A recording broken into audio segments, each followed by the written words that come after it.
여러분 퀴즈를 한 가지 내겠습니다. 여러분 성경에 우리 예수님께서 웃으셨다는 기록이 있을까요, 없을까요? 예수님 웃었다, 이런 기록이 있을까요, 없을까요? 네, 크게 한번 이야기해 보세요. 오늘 식사할 때 두 그릇 드실 수 있는 특권을 드리겠습니다. 우리 예수님께서 웃었다, 이런 기록이 있을까요, 없을까요? 없습니다. 여러분 희한하죠. 어느 날 길을 가는데 베드로가 아주 웃기는 이야기를 해가지고 우리 예수님이 박장대소하셨다, 이런 이야기가 없어요. 그러면 울었다는 기록은 있을까요, 없을까요? 예수님 울었다는 기록 몇 번 있을까요? 3번 나옵니다. 첫 번째 예수님이 우신 것은 나사로의 무덤 앞에서 눈물을 흘리십니다. 나사로의 무덤 앞에서 눈물을 흘리시고, 두 번째 예수님께서 우신 것은 예루살렘 성을 바라보시면서 우셨어요. 세 번째 예수님께서 우신 것은 사복음서에 보면 직접적으로 나오지 않는데 히브리서 5장 7절 말씀해 보시면 십자가를 앞두고 예수님이 겟세마네 동산에서 기도하실 때에 이렇게 했다고 기록하고 있습니다. 심한 통곡과 눈물로 간구와 소원을 올렸고, 겟세마네 동산에서 십자가를 앞두고 우리 예수님께서 애통하셨다, 우셨다라는 기록이 나옵니다. 우리 예수님의 눈물은 사랑하는 사람들을 긍휼히 여기는 마음에서 흘리신 눈물이고, 십자가를 앞두고 흘리신 눈물이고, 또 예수님께서는 멸망받을 성 예루살렘을 바라보시면서 그 성을 긍휼히 여기심으로 흘리신 눈물입니다. 그러니까 우리 예수님께서는 우리의 모든 고통과 아픔, 우리의 고난을 알고 계십니다. 예수님은 우리의 고통을 외면하시는 분이 아니라 친히 눈물을 흘리시며 함께 하시는 분이십니다. 그래서 우리는 예수님을 우리의 진정한 위로자다, 이렇게 믿고 있습니다. 예수님은 우리의 진정한 위로자가 됩니다. 그래서 오늘 성경도 애통하는 자가 복이 있다, 이렇게 말씀을 합니다. 여러분 지금 길을 밖에 나가지고 길 가는 사람 딱 잡아놓고 애통하는 자가 복이 있습니다, 통곡하며 우는 자가 복이 있습니다, 이렇게 이야기하면 뭐라고 이야기하겠습니까? 혹시 더위 먹으신 거 아닙니까? 혹시 제정신이세요? 라고 이야기할 겁니다. 여러분 세상 사람들이 피하고 싶은 경험 가운데 하나가 눈물 흘리는 겁니다. 여러분 눈물 흘리고 싶습니까? 여러분 울고 싶습니까? 물론 유행가 중에 그런 게 있더라고요. 울고 싶어라 이런 유행가가 있더라고요. 그런데 그 뒤에 보면 진짜 울고 싶은 게 아니고 사랑도 가고 친구도 갔기 때문에 울고 싶다는 거예요. 그래서 세상 사람들은 우는 거 달가워하지 않았습니다.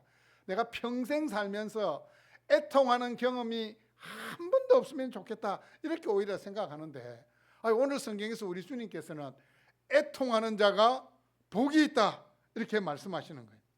여러분 애통이라는 게 뭘까요? 애통. 문자적으로는 큰 슬픔이나 큰 실패를 만났을 때 펑펑펑펑 우는 게 이 애통입니다. 하소연할 것 없고 붙잡을 것 없어가지고 그 억울함에, 그 허탄함에 흘리는 눈물이 바로 이 애통입니다. 그래서 애통한다는 것은 어쩌면 힘없고 백 없는 사람들에게나 일어나는 일입니다. 하지만 이 복음은 애통하는 자가 복이 있다고 말씀합니다. 복이 있다는 것은 행복하다는 거예요. 펑펑펑 우는 자가, 눈물 흘리는 자가 행복하다. 뭔가 앞뒤가 맞지 않는 것 같습니다. 앞뒤가 맞지 않는 것 같아요. 예수님께서 친히 이 말씀을 하셨는데 왜 예수님께서는 애통하는 자가 복이 있다고 말씀하셨을까요? 자, 지난주에 우리가 설교 들었는데 팔복 중에 첫 번째 복 뭐였습니까? 심령이 가난한 자가 복이 있다. 심령이 가난한 자가 행복하다. 이렇게 이야기했는데, 자, 여러분, 이 심령이 가난하다는 것도 영적인 가난을 이야기하듯이 이 애통하는 것도 영적인 의미에서 바라봐야 돼. 그냥 내가 억울한 일 당해가지고 큰 고난을 당해가지고 어찌할 수 없어가지고 막 주체할 수 없는 눈물을 흘리는 것이 예수님이 말하는 애통이 아니라는 겁니다. 심령이 가난한 자는 복이 있다. 이것은 뒤에 따라오는 모든 복을 여는 열쇠와 같다고 말씀했습니다.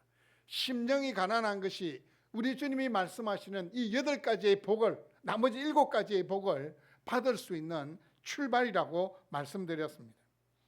여러분, 심령이 가난해야 애통할 수 있습니다. 무슨 말씀인지 알겠습니까?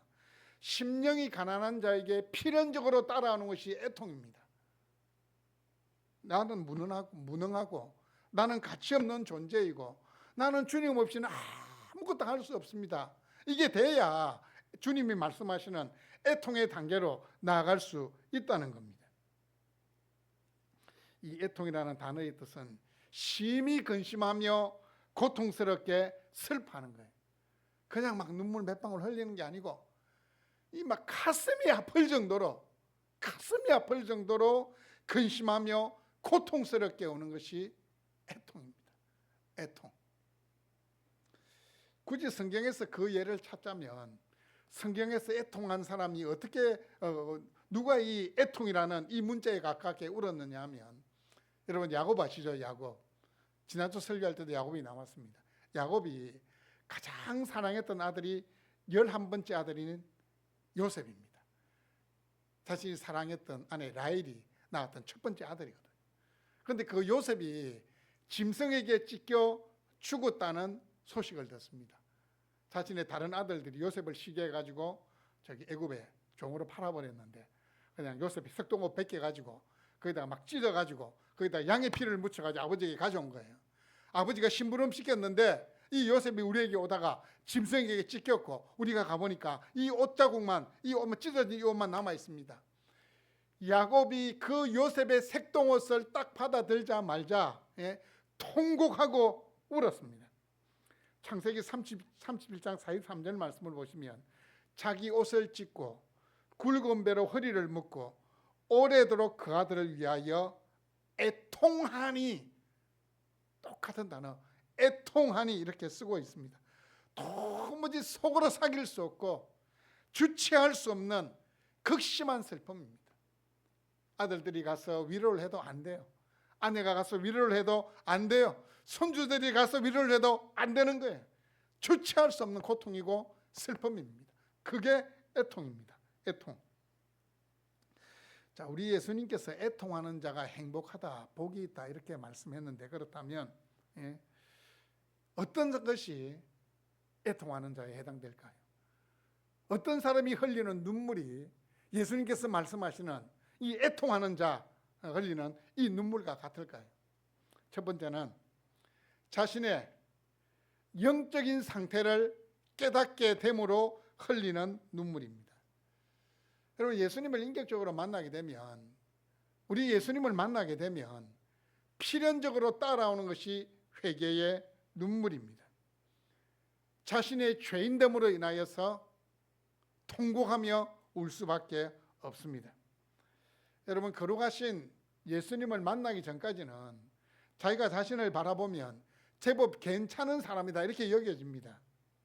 도덕적으로 봐더라도 일정 수준 이상의 사람인 것 같고, 다른 사람에게 손가락질 받을 만한 일을 한 것이 없고, 나 같은 사람만 있으면 경찰도 필요 없고 변호사도 필요 없고 판사도 필요 없고 검사도 필요 없을 것 같다, 그 생각을 하게 됩니다. 저도 한때는 그런 생각했어요. 나 같은 사람만 있으면 이 세상에 필요 없는 직업이 진짜 많을 것 같다. 경찰도 필요 없고 변호사도 필요 없고 검사도 필요 없고 판사도 필요 없고 다 필요 없을 것 같다. 왜요? 자신의 영적인 상태를 잘못 바라보는 눈이 열리지 않으면 그렇게 생각한다는 거예요. 난 제법 괜찮은 사람이다.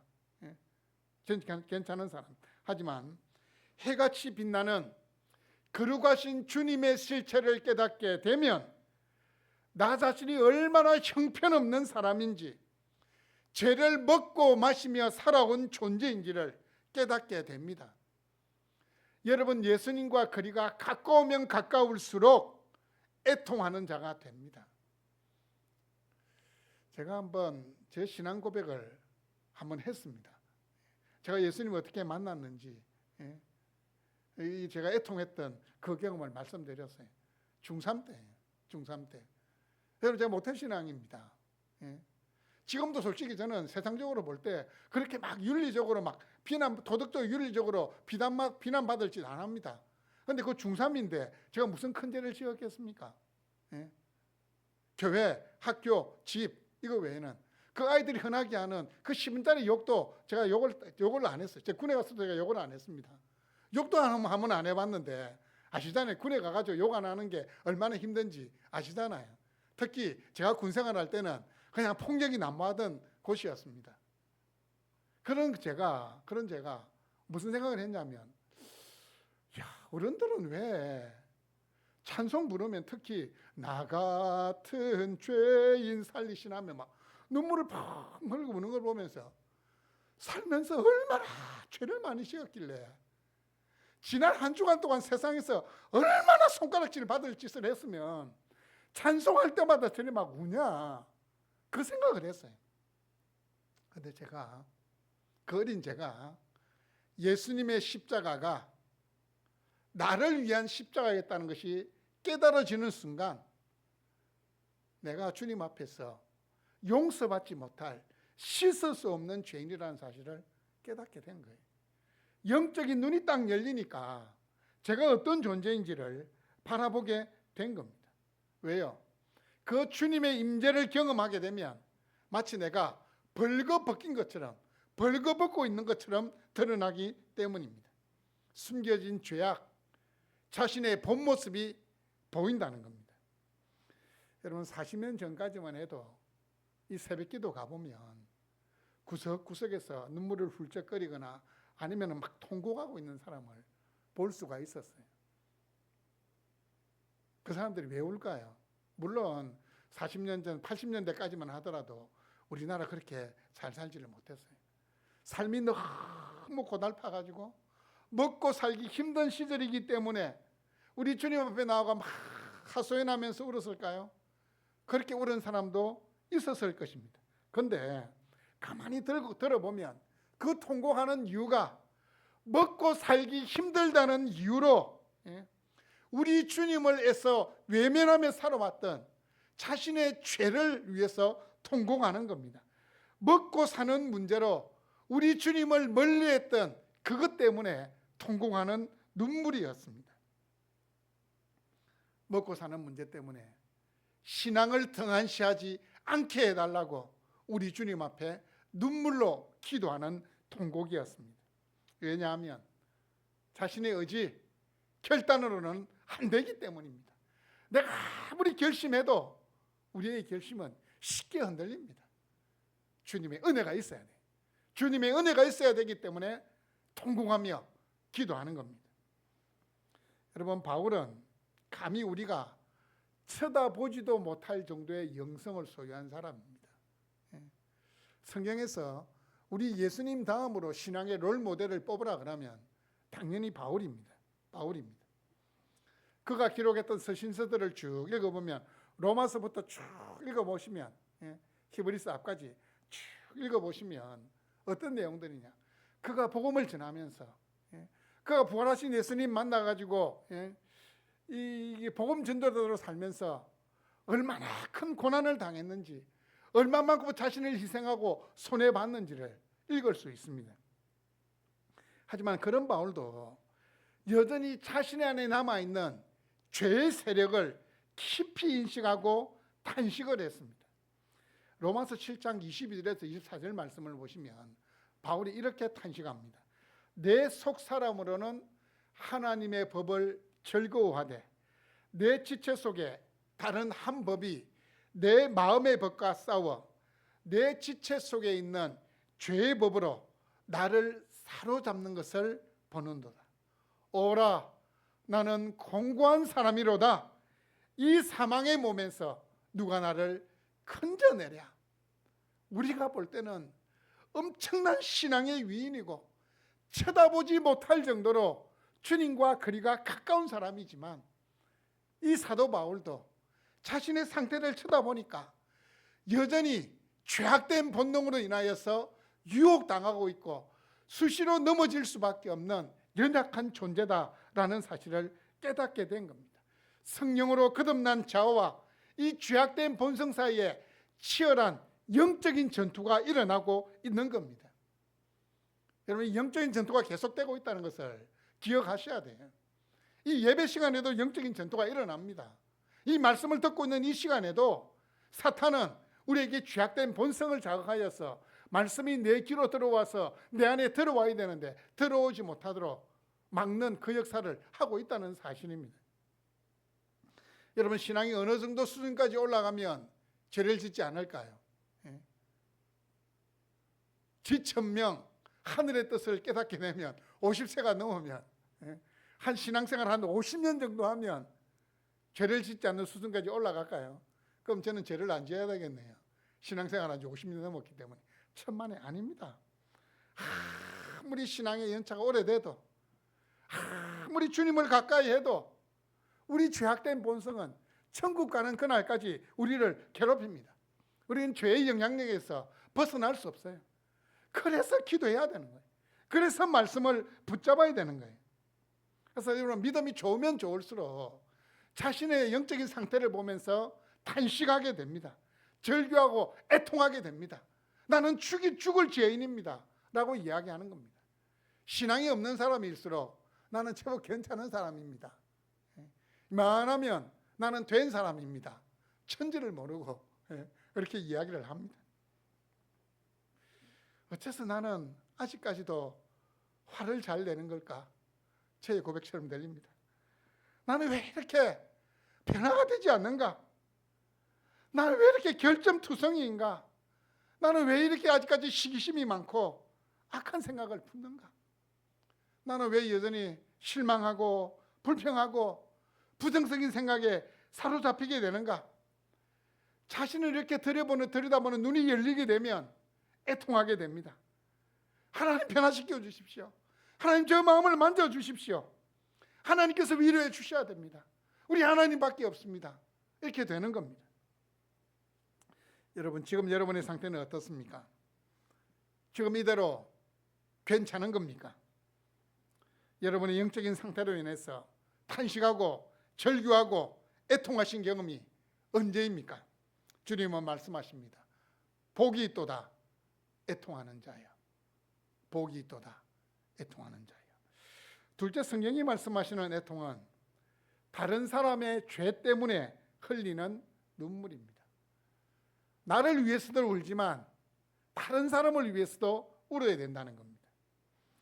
여러분, 예수님께서 3번 우셨다, 그런 기록이 있다고 말씀드렸는데, 이 예수님의 눈물은 자신을 위한 눈물이 아니었습니다. 다른 사람을 위한 눈물이었습니다. 나사로의 무덤 앞에서도 예수님 당신이 누구신지를 모르고 나사로의 죽음을 슬퍼하는 그 사람들을 위해서 눈물 흘리신 거예요. 뿐만 아니고 예루살렘 성을 바라보시면서 이제 한 40년 뒤면 로마에 의해서 멸망될, 그들의 죄악으로 멸망될 그 예루살렘의 죄악을 불쌍히 여기는 마음으로 기도하셨어요. 겟세마네 동산에서 십자가를 앞에 두고도 우리에게 죽음을 가져오고 고통을 가져온 그 죄의 영향력 아래 있는 그 백성들을 보시면서 우리를 생각하시면서 눈물을 흘리신 거예요. 심령으로 고통이 하셨습니다. 사랑하는 여러분, 자신의 영적인 상태로 인해서 애통하는 사람들은 자연스럽게 다른 사람의 죄와 사회와 민족과 국가의 죄로 인해서 애통하는 단계로 나아가야 됩니다. 나를 위해서 눈물 흘리는 사람은 자연스럽게 이웃을 위해서, 이 사회를 위해서, 이 나라와 이 민족을 위해서도 눈물 흘릴 수 있어요. 이것이 거룩한 눈물이에요. 이게 거룩한 눈물입니다. 죄에 매여 고통받고 있는 이웃들의 영적인 실태를 보며 애통해야 됩니다. 여러분, 믿음이 좋다, 신앙이 성숙된다는 것은 나를 넘어서 다른 사람이 내 눈에 들어오는 겁니다. 이 나라와 이 민족이 나의 기도 안에 포함되는 게 바로 그게 신앙이 좋은 거예요. 그게 영적으로 성숙한 겁니다. 이스라엘이 포로귀환을 합니다. 1차 포로귀환, 2차 포로귀환 때에 에스라라는 사람이 포로귀환을 해가지고 이 예루살렘에 머물고 있던 이 백성들 말씀으로 신앙개혁을 주도하는데, 이 에스라가 이 말씀으로 그 백성들을 깨우치고 여호와께로 돌아오라고, 이제 우리가 더 이상 이제 이 포로에서 돌아왔어도 여전히 우리가 하나님의 마음을 아프게 하겠느냐, 우리가 말씀의 법을 따라 살자, 막 이렇게 말씀을 힘있게 전하는데도 이스라엘 사람들이, 포로에서 귀환했던 사람들이 어떻게 됐냐, 이방 민족과 결혼을 해가지고 하나님의 말씀을 어겼다는 사실을 듣게 됩니다. 에스라가 이 소식을 듣자마자 이 속옷과 겉옷을 찢고 머리털과 수염을 뜯으며 하나님 앞에 엎드려 울기 시작합니다. 옷을 찢는다, 머리털을 뜯는다, 이것은 극심한 분노와 슬픔을 하나님께 나타내는 겁니다. 슬픔이나 놀람의 감정을 극단적으로 표현한 상징적인 행동이 옷을 찢는 겁니다. 옷을 찢는 거예요. 성경에 보면 옷을 찢는 게 나옵니다. 옷을 찢는 게. 에스라는 머리털과 수염을 뜯으며 백성들의 죄로 인해서 자신이 얼마나 애통해 하는지를 보여주고 있습니다. 에스라 9장 6절을 보시면 에스라가 이렇게 고백합니다. 나의 하나님이여, 내가 부끄럽고 낯이 뜨거워서 감히 나의 하나님을 향하여 얼굴을 들지 못하오니 이는 우리의 죄악이 많아 정수리에 넘치고 우리의 허물이 커서 하늘에 미치나이다. 다른 사람의 죄를 자신의 죄처럼 품고 애통합니다. 신앙이 성숙된 자만이 할 수 있는 기도입니다. 이런 사람들이 영적으로 민감한 사람이고 끼어있는 사람이고 영성이 있는 사람입니다. 영적으로 살아있는 사람입니다. 애통하는 자는 자신의 죄를 가볍게 여기지 않고 하나님 앞에서 슬퍼하는 사람입니다.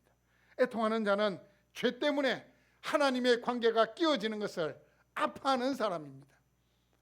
오늘도 하나님과 더 친밀함을 누리지 못한 것 때문에 눈물을 흘릴 수 있는 자입니다. 세상의 악과 세상의 악이 이웃을 괴롭히고 그것 때문에 고난받고 있는 이웃들을 바라보면서 눈물을 흘릴 수 있는 자입니다. 하지만 애통하는 자는 절망 속에서도 자기 입만 의지하지 않고 하나님의 위로를 구하는 사람입니다. 여러분, 애통이라는 것은 단순히 감정적인 변화에 의해서 흘리는 눈물이 아닙니다. 죄를 깨닫고 하나님께 더 가까이 나가기 위한 거룩한 슬픔이요, 거룩한 눈물입니다. 사랑하는 여러분, 아직까지 예수님을 알지 못하고 있는 가족들을 위해서 애통할 수 있기를 바랍니다. 울산 땅에 아직 예수님을 믿지 않고 있는 영혼들이 100만 명이나 있습니다. 자신이 죄를 먹고 마시고 있으면서도 죄를 죄로 알지를 못합니다. 우리의 바람과는 반대로 이 사회는 불법, 부정, 편법, 폭력, 성적인 타락이 난무하는 곳입니다. 이 땅을, 이 사회를 가슴으로 품고 애통할 수 있기를 바랍니다. 주님은 산상설교를 통해서 예수님을 믿는 사람들이 누리게 될 두 번째 복을 이렇게 말씀합니다. 애통하는 자는 복이 있나니 그들이 위로를 받을 것이며. 뭐예요? 애통하게 되면, 눈물을 쏟게 되면 어떻게 한다고요? 주님이 위로해 주신다라고 말씀하시는 거예요. 자, 그렇다면 마지막으로 이 위로를 받는다는 것이 무엇인지를 한번 생각해 봐야 되겠습니다. 여러분, 위로를 받는다는 것이 단순히 누가 곁에 와가지고 어깨를 토닥토닥 이렇게 달래주는 것, 그게 잠시 슬픔이 사라지게 하는 것, 그게 위로다, 그게 아닙니다. 문자적으로 위로하다, 이거는 위로한다는 것은 곁으로 부르는 겁니다. 곁으로 불러서 격려하는 것이 위로입니다. 여러분, 이 하나님의 위로라는 것은 우리 예수님께서는 위로를 받을 것이다 라는 이 말은 그냥 한번 어깨 토닥토닥이 아니고 하나님께서 위로하신다는 것은 애통하는 자에게 우리 하나님께서 함께해 주신다는 겁니다. 바로 가까이에서 붙어서 그 사람의 삶에 개입해 주시는 것이 바로 이 위로하신다는 뜻입니다. 애통하는 사람은 더 이상 슬퍼하고 더 이상 혼자 눈물을 흘리는 자가 아닙니다. 주님이 눈물 흘려주시고 주님이 그 고통 가운데, 그 고난 가운데, 그 슬픔 가운데 함께해 주시는 것이 위로한다는 이 의미입니다. 뿐만 아니고 이 주님의 위로는 우리로 하여금 평안을 누리게 합니다. 이 주님의 위로는 우리로 하여금 용서하게 합니다. 이 주님의 위로는 우리로 하여금 회복시키게 합니다. 그런데 여러분, 위로를 받는다고 해서, 우리 주님이 위로한다고 해서 내가 가지고 있는 고난이, 내가 가지고 있는 인생의 문제들이 한꺼번에 사라진다, 꼭 그런 것만은 아닙니다. 문제가 있을지라도 그 문제 가운데에 누가 함께 계신다고요? 주님이 함께 계신다니까요. 여러분 가장 아파하는 그 현장에 우리 주님이 함께 하신다니까요. 애통하는 자가 복이 있다, 그가 위로를 받을 것이다, 주님이 그렇게 말씀했잖아요. 주체할 수 없는 상실감으로 통곡하는 사람에게 어깨를 내어주어 기댈 수 있게 하는 것, 어떻게 보면 참 큰 위로가 됩니다. 막 울고 있는 사람을 이렇게 한번 안아주고 어깨를 토닥토닥, 아니면 그냥 여기 네 어깨, 네 얼굴 파묻고 울어라, 이렇게 하는 것도 큰 위로가 됩니다. 여러분, 애통하는 자에게 우리식으로 이야기하면 하나님은 자신의 어깨를 내어주시는데 한 번 내어주시는 것이 아니고 영원히 자신의 어깨를 내어주시는 겁니다. 여러분, 슈룹이라는 말을 들어봤습니까? 슈룹, 우산의 순 우리말이 슈룹입니다. 저도 처음 알았습니다. 슈룹. 이 슈룹이라는 드라마가 있었습니다. 그래서 유튜브 보면 막 짤로 이렇게 많이 올라오잖아요. 아주 인상적인 장면을 봤는데, 중전, 이 왕의 와이프죠. 중전이 하루는 이제 백성들이 살고 있는 이 거리를 이렇게 지나가고 있는데, 주인 대감으로부터 겁탈을 당해가지고 임신을 한 여종이 오히려 이 전세가 역정이 돼가지고 모함으로 인해서 돌에 맞아 죽을 위기에 처해 있는 거예요.